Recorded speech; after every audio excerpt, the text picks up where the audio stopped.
What's up, Chatbot builders? So today I wanted to provide a few thoughts on OpenAI's announcement of their new model, their reasoning models. This is O1 Preview, and kind of more specifically, how these model types might be used in chatbots.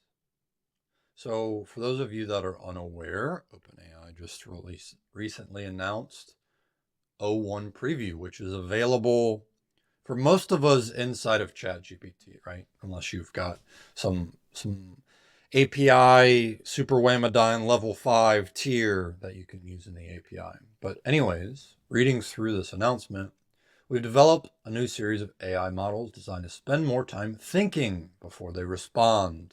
They can reason through complex tasks and solve harder problems than previous models in science, coding, and math. Today, we're releasing the first of these series in ChatGPT and our API. This is a preview, and we expect regular updates and improvements. So it's clear that this is a direction that OpenAI is going to continue to add to their roadmap and further develop and add additional functionality. So this is just the beginning. How it works. We train these models to spend more time thinking through problems before they respond, much like a person would. Through training, they learn to refine their thinking process, try different strategies, and recognize their mistakes. So, whom it's for? These enhanced reasoning capabilities may be particularly useful if you're tackling complex problems in science, coding, math, and similar fields. For example, O1 can be used by healthcare researchers to annotate cell sequencing data, by physicists to generate complicated mathematical forms needed for quantum optics, and by developers in all fields to build and execute multi-step workflows. All right, now that's, a nice little marketing paragraph there, but let's kind of watch one of these videos here on somebody using Thinking. O1 Preview. It's taking a little longer than usual. Maybe it was a tough question. Oh, here it comes now. I'm Tyler Cowan. I'm a professor of economics at George Mason University. George I Mason. write a blog, I run a podcast, I have a YouTube channel, and I'm a very avid user of generative AI. 10 years ago, I wrote a book called Average is Over, which forecasts a future where AI is going to revolutionize the world and basically change every facet of human life. I think of all the versions of GPT as embodying reasoning of some kind, but the new version has much more context when it approaches a problem. I want to see how good an economist is it. So I thought of questions that you might find on, say, PhD level exams. Quote, under what conditions do tariffs improve the terms of trade for a domestic nation and thus boost domestic welfare? Then, given that scenario, can you think of second best arguments why the potential tariff hike might not be such a good idea after all? These second best arguments should include public choice considerations, but should not be restricted to them either. End quote. It's kind of complex, right? You're not like, oh. So this is much more of, like he said, an exam answer, which for particular chatbots that we're using and utilizing for business inside of workflows probably isn't the best use case, but I wanted to choose this economic example to kind of build off of a point that I'm going to make after we finish watching this. Oh, I know that one. Finally, there's a conclusion where it summarizes this all in just plain text. It's pretty good. We're just figuring out what it's good for, or at least I'm just figuring it out. Obviously, it's a new capability, but the mere fact that you can ask it, as far as I can tell, any economics question, and it has a good answer, is really quite significant. Yeah, and as you saw in the question, it was multi-layered and had multiple steps to it, and as I'll show you kind of here in this drop down, you can kind of watch the model almost pre-prompting itself in live time. Like, for example, so this is me in 4.0. I just added some publicly information about rent in Virginia Beach, and I said, hey, can you create a graph of the city of Virginia Beach rent for the past 5 years? And it plots this data. There's kind of some weird data points, which might come from the table or a hallucination from the model itself. And then I have it, plot data for job trends here. And you can see in COVID here in 2020, there's this, kind of dropout here. But what happens if I do this in O1 Preview? So I do this again in O1 Preview.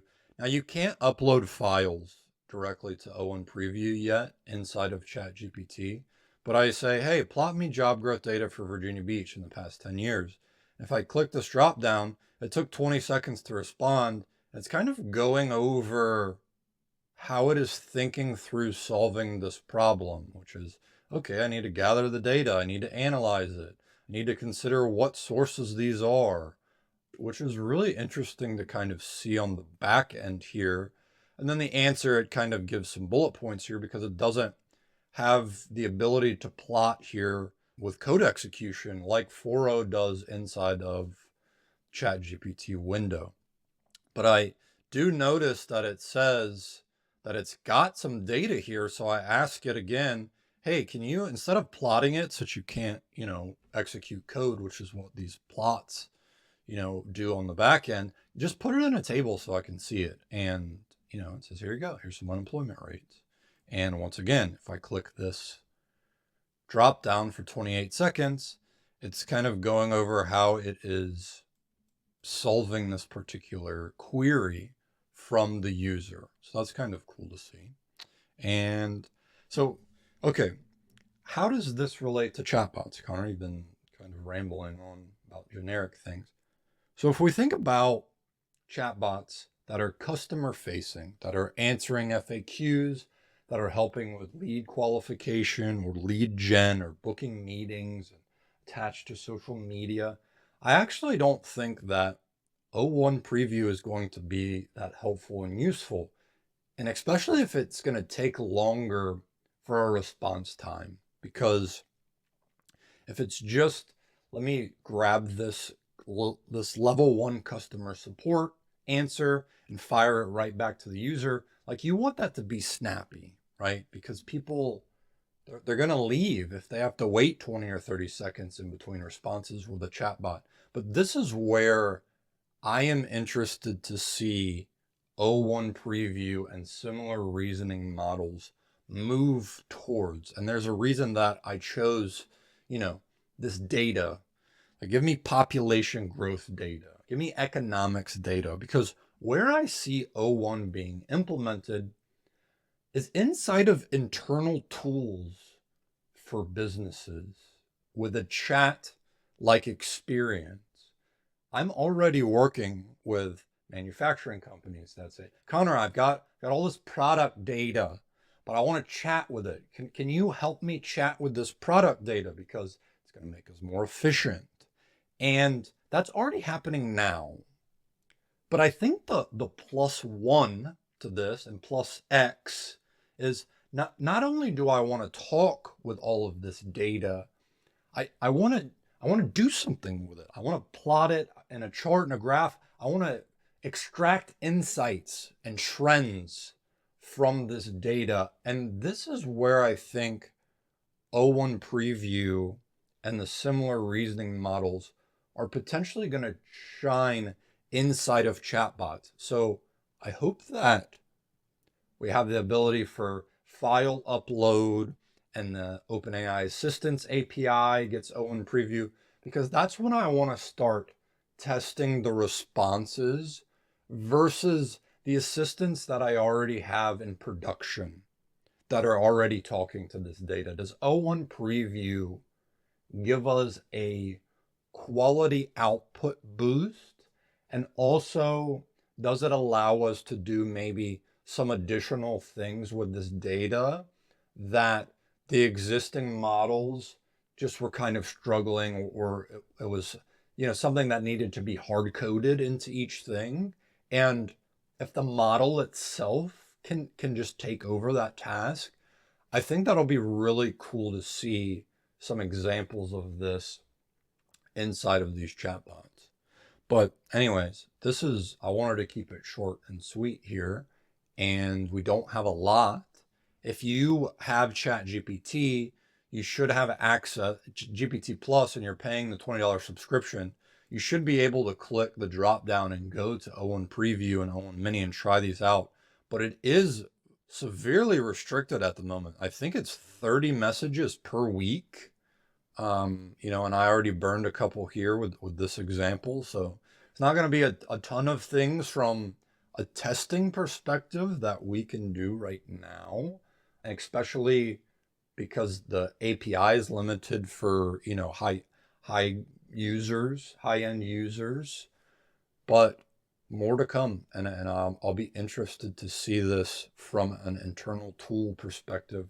If we can start getting some particular functionality that we haven't before. But anyways, I want to hear your guys' thoughts. And if you have maybe any ideas about how this might be applied inside of business chatbots. And yeah, talk soon.